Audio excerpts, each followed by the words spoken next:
Quand on dit ouais tu vas en prison, tu penses tout de suite à un truc, bah voir les gars comme tu vois à la télé, hein, les gars de gros tatouages, bien baraqués, les gars qui te mettent de travers.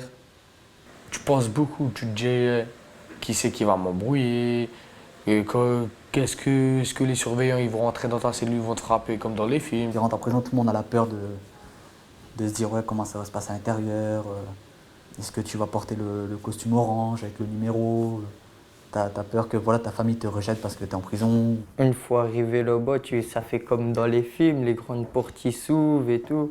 Tu dis, ah ouais, quand même. T'arrives au greffe, où là ton numéro d'écrou sont enregistrés. Prennent tes empreintes avec une machine, ils prennent la photo. Et après, avec l'ardoise aussi, ça. Comme dans les films, ça fait bizarre. C'est chaud, t'as un numéro en gros.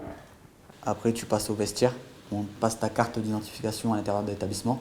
Tu passes à la fouille, c'est une chose certaine quand tu rentres en détention. C'est la fouille immédiatement. Le premier truc qui m'a fait bizarre ici, c'est ça, c'est la fouille. C'est quand moi, il m'a dit, tu baisses ton caleçon. Moi, je voulais pas.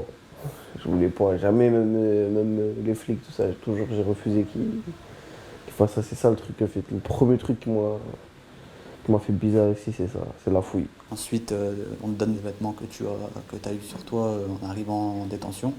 Ils ferment la première porte, ils t'ouvrent une autre porte pour repasser une autre porte. Entre deux portes, t'as un sas où il y a un surveillant qui appuie sur un bouton pour l'ouverture des portes. Tu longes un couloir, tu vois les deux promenades des majeurs avec le pic. C'est où il y a un surveillant où il ouvre toutes les autres portes. Là, j'arrive devant la grille du quartier mineur. La porte s'ouvre, tu vois les escaliers, tu as une salle de sport. Ils m'ont passé mon pactage. Là-dedans, il y a tout ce que tu trouveras, couverture, draps, nécessaire de toilette, ton assiette, ton bol, ta cuillère, ta fourchette, ton couteau, ton verre, ton kit ménage, etc. Et ils t'ouvrent ta cellule, ils t'expliquent, tu sais que tu vas rester là. Si t'as un repas, il est froid, t'as une gamelle, tu nettoies, tu te laves aussi. Et après, ils ferment la porte, ils disent bonne nuit en gros. À la fin du premier jour dans les Toctés, t'es un peu énervé contre toi-même, tu regrettes les erreurs que t'as fait. Hein. Dans ta tête, tu te dis ouais, pourquoi t'as agi comme ça, pourquoi t'as fait ci, pourquoi t'as fait ça. Le premier jour, vraiment, je sais pas, c'était vraiment sous le choc, mais je ressentais rien le premier jour. Ça m'a fait trop bizarre, j'étais pas bien, j'étais dégoûté, j'étais mal à l'aise aussi. Parce que je savais pas qu'est-ce qui m'attendait. Revenir une énième fois encore, c'était une galère. Ouais, c'est une galère.